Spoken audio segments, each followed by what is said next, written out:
પાંચમાં બે ઉમેરીએ તો 7 થાય, એટલે હું 7 કૂદકા મારીશ.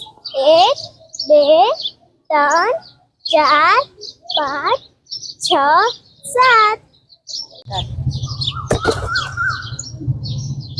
6માં બે ઉમેરીએ તો 8 થાય, એટલે હું 8 કૂદકા મારીશ. 1 2 3 4 5 6 7 8.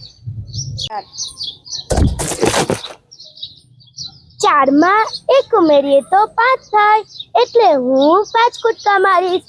1 2 3 4 5. 2માં 2 ઉમેરીએ તો 4 થાય, એટલે હું 4 કૂદકા મારીશ. 1 2 3 4. 6માં 3 ઉમેરીએ તો 9 થાય, એટલે હું 9 કૂદકા મારીશ. 1 2 3 4 5 6 7